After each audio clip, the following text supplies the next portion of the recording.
Hey everyone, it's Jacqueline at Pixie Dust PhD. I am filming this on March 21st, 2024. This is a very belated month 49 creator update. Apologies for delay, I was hoping to get this out last weekend, but I decided to prioritize instead filming a DVC 7-month availability video, which is now up on the channel. We were primarily focusing in on that fall break timeframe, so mid-October, but we did also take a look further out into the future looking at holiday availability, which is already kind of bad for a lot of resorts, honestly. Interestingly, at least qualitatively, I haven't done the numbers, but it felt like Christmas week was considerably more available than the time around American Thanksgiving or New Year's Eve.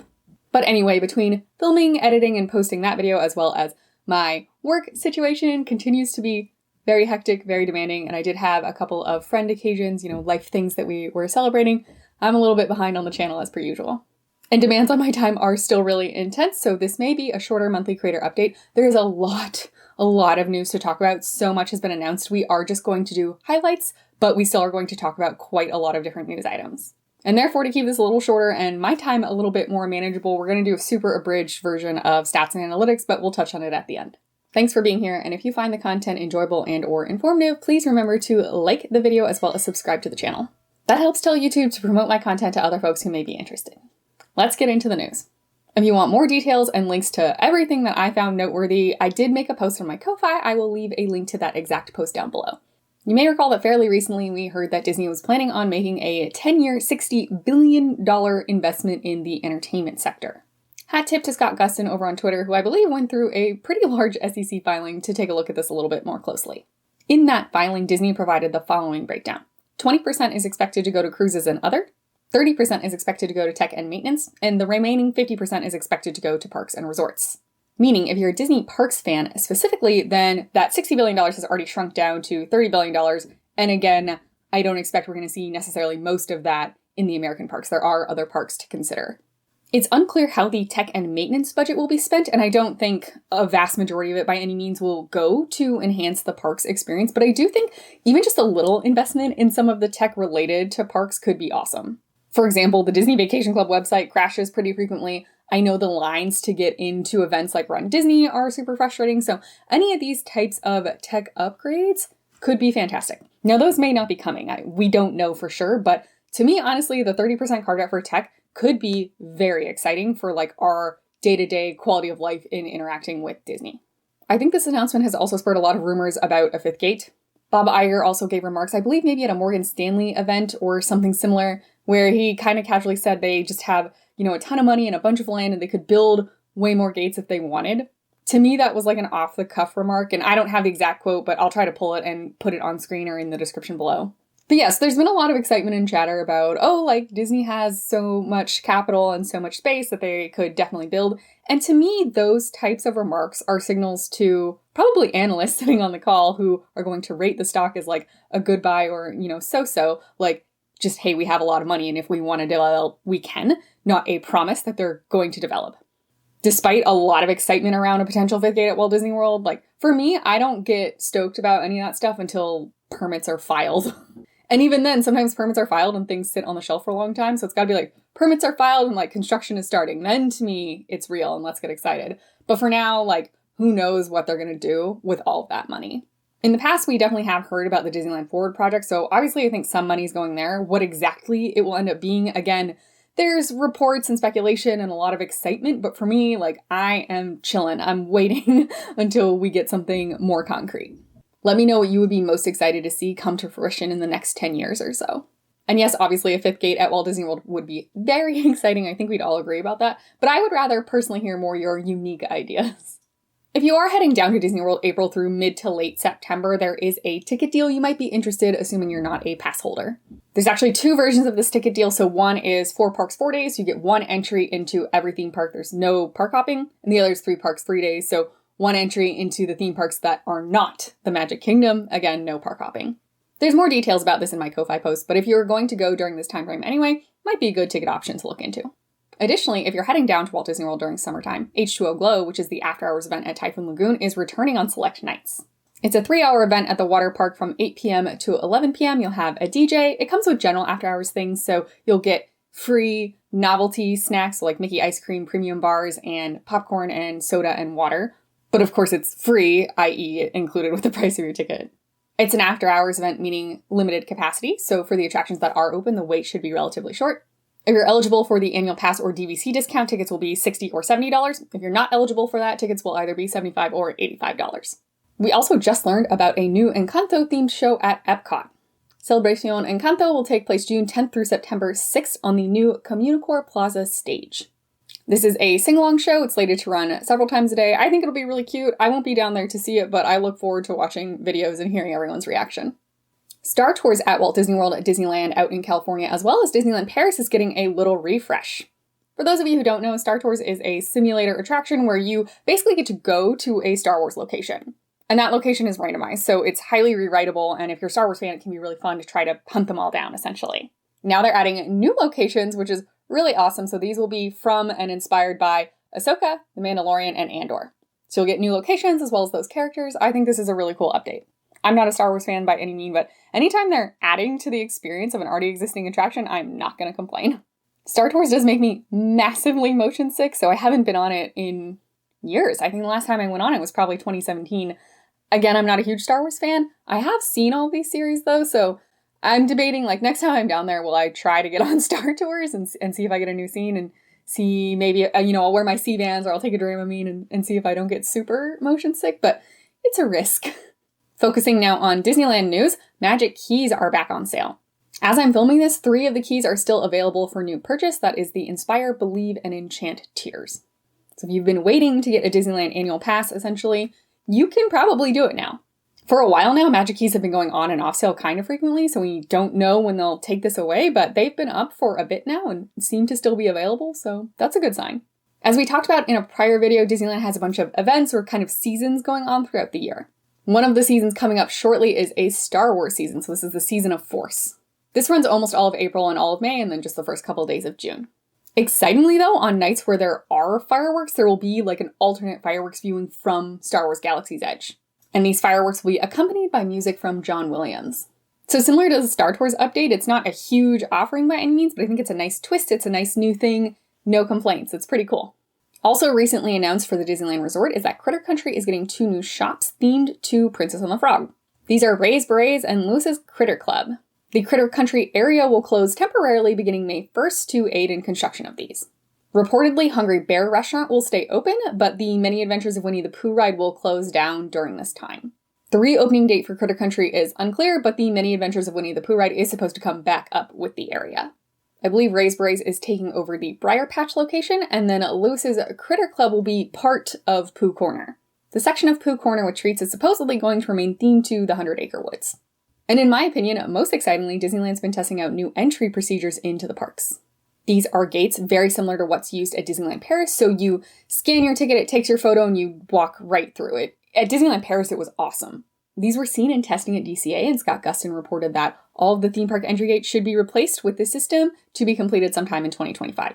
That will expedite things a ton. Now, if only we could get Disneyland security to be a little bit more in the 21st century. They still hand search your bags. It's slow and frustrating. Out at Tokyo Disney Resort, we got kind of a sneak peek or a long trailer for the new Fantasy Springs area. This includes Peter Pan's Neverland, Frozen Kingdom, and Rapunzel's Forest. Then there's also the new Tokyo Disney Sea Fantasy Springs Hotel. This expansion, the new land, is set to open June 6th. I have no plans to go to Japan, so I won't be out here anytime soon, but it was really cool to see the video. It looks awesome. It's so highly themed.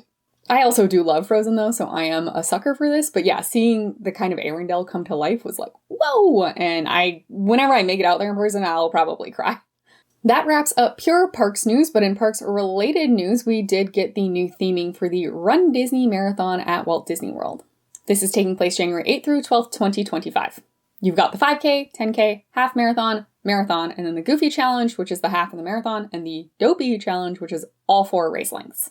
Club Run Disney Gold and Platinum registration opens on April 2nd, and then I believe general registration opens on April 9th. Prices are available on the event webpage, which I will link down below in the description, as well as it's already linked in my Ko-Fi blog post. But for those uninitiated to Run Disney, it is quite expensive. The least you're going to pay just for the 5K is $112. The Goofy Challenge is shy of $450, and the Dopey Challenge is shy of $700, so these are not cheap. In other Disney-related items that aren't cheap, we learned more about the D23 event this year. D23 is the ultimate fan event. It's occurring August 9th through 11th this year in Anaheim, California. Interestingly, this year they've kind of split it into two. The Anaheim Convention Center will have some panels and presentations. It's going to have your shopping and merchandise as well as immersive experiences. And that's happening all day. Again, that's in the Anaheim Convention Center. Then separately, there are evening shows which will be held each evening in the Honda Center. These are the big panels, so probably the things you think about when you're imagining D23. All the big parks and resorts announcements that come out of D23 typically are coming out of one of these panels that are now going to be an evening show at the Honda Center. Accordingly, then, there's different levels of tickets. Some tickets will only get you into the Anaheim Convention Center, other tickets will get you into everything, including the evening shows. The cheapest ticket available is $79. This is a one-day D23 fan pass available for gold members. That same ticket is $10 more if you're not a D23 gold member. But this is just a D23 fan pass, so you're not going to get access to any of the evening shows. And because the evening shows are at the Honda Center, then there is tiered pricing based on where you're sitting in the Honda Center. For a 3-day pass that gets you access to everything and sitting in the most prime seats at the Honda Center, that's $2,600. That is so much, in my opinion, for essentially a convention. If you have the money to spend and this brings you joy, props to you, bless up, I'm not judging. But I would never spend my money on this personally. The news will break. If you just want to find out what happens, you can just follow along on the internet. I'm sure being there in person is an awesome experience, and obviously getting great seats will be something pretty cool. But $2,600, that's more than an annual pass. Heck, that's probably more than the premier tier Walt Disney World pass and a lower tier Disneyland pass combined. And that gets you access to parks for, the full year. And this is a 3-day event for $2,600. The logistics are also really interesting to me because if you do want to go to the evening shows and you buy tickets to go to the evening shows, you're going to have to go back and forth between Anaheim Convention Center and the Honda Center. They're not connected on a walkway. You can't just pop over to one super easily. I mean, they're not far, but I don't think people are going to be walking most likely. And at least for hockey games, I'm pretty sure the Honda Center has a no bags policy. And so if you're spending all day at the Anaheim Convention Center and you're shopping, buying merchandise, then are you going to be forced to go back to your hotel or home or wherever to drop off all of your bags and then go to the Honda Center? Or are they going to have different rules for this so you could bring bags in? It's not even your bag has to be clear. It's just no bags. So yeah, that'll all be very interesting. I'm obviously not attending. I think even if I lived in the area, I probably wouldn't attend. Maybe I'd buy a cheap one-day pass just to the convention center to go see the immersive experiences and maybe do a little bit of shopping. But even when I go to the Disney parks, I don't tend to buy very much. So for me, the value is just not there. I'm interested to hear the news, but I will just stay tuned to the internet for that. And I feel like the past couple Destination D23 and D23 events in terms of park announcements have been a little bit of a flop. It's been pretty blue sky. Here's what we're thinking. No real promises, no real progress. So yeah, I just wouldn't want to spend hundreds of dollars to hear a bunch of aspirational things. Let me know what you think in the comments down below. The price tag was truly shocking to me. In Disney Cruise Line news, the full slate of summer 2025 itineraries is now posted. If you want to take a look at that, it is linked in my Ko-Fi blog post. And they announced the next ship. This is in the Wish class of ships, and it is called the Disney Destiny. It is themed to heroes and villains. The Disney Parks blog post about the Disney Destiny did also say it will sail in 2025. My guess is it'll be later in 2025, unless they are way further ahead on construction than I imagine. I'm not a huge Disney Cruise Line person, but in the Wish class of ships, I believe that means we now have Wish, Treasure, and Destiny. I personally don't love the name. I get it in terms of the heroes and villains theme, but to me, Destiny can be quite ominous, which is maybe not what I want when I'm on a ship in the middle of the ocean. It could take a turn. But I'm not heavily invested in these topics, honestly. It kind of is what it is. Let me know what you think down below. And the last thing I'll touch on is that Disney Vacation Club did announce its member cruise. It's 5 nights on the Dream in August, sailing the Caribbean. It is just one stop at Castaway Cay. I know a lot of people like the double dips at Castaway Cay. Not happening on this cruise. It's Cozumel and Castaway Cay. As of the time I'm filming this, the points chart was not available on the webpage, so I can't really tell you anything about price. You don't have to use your points, though. You can book fully in cash. If you do want to use a mix of cash and points, though, each person has to be paid in full with one method, so all cash or all points. You can't spend 25 points and then the rest in cash. If you do want to head out on this member cruise, booking begins on April 13th at 10 a.m. Eastern. You will have to call member services. There's a bunch of information you should have ready if you are going to call. I have listed that out in my blog post. I know on this channel before I've talked about my general disinterest in Disney Cruise Line, but if I was going to do it, it'd probably be a member cruise. I don't think it's going to be this one. I don't want to be in the Caribbean in August. Honestly, that's not appealing to me. The itinerary also is not appealing to me, although I guess I would probably just stay on the ship dang near the whole time, but I don't know. Nothing about it calls to me, so I'm going to pass on this one. There is a bit more news covered in my blog post, and also there was more going on in general. If there's anything big I missed, leave a comment down below. I definitely want to chat about it. And briefly, let's just do a high-level stats overview. Last month was a surprisingly good month, and so I knew coming into this month that it would be worse. Also, just sort of as the month goes along and I'm like logging into my YouTube studio page just to work on their channel, I see the line graphs of the high-level stats, and so I knew it would be a bad month, but it was real bad compared to last month.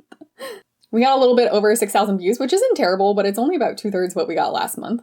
And watch hours was just over 450 this month. Again, that's like not terrible on its own, but it is just like a lot less than last month. View duration, impressions from YouTube were all down massively. The percent from those not subscribed was better, meaning that more of my watch time was coming from people who did subscribe to the channel, so that's nice.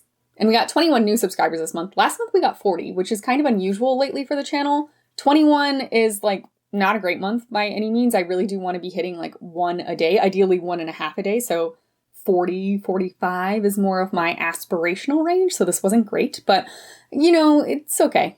It's still progress, so I'll take it. Lifetime, we are now over 295,000 views, so we should, fingers crossed, unless something terrible happens, we should eclipse 300,000 next month. And we're at over 18,900 watch hours lifetime this month, meaning again, we should eclipse 19,000 watch hours next month. We did surpass 3 million total impressions for the lifetime of the channel, which is neat. It'll be a while until we get to another big impressions milestone, but that feels good. And overall, we're at 1,631 subscribers. As I mentioned in the Year 4 Creator Update, I think the definite goal this year is 2,000 subscribers with a stretch goal of 2,500 subscribers.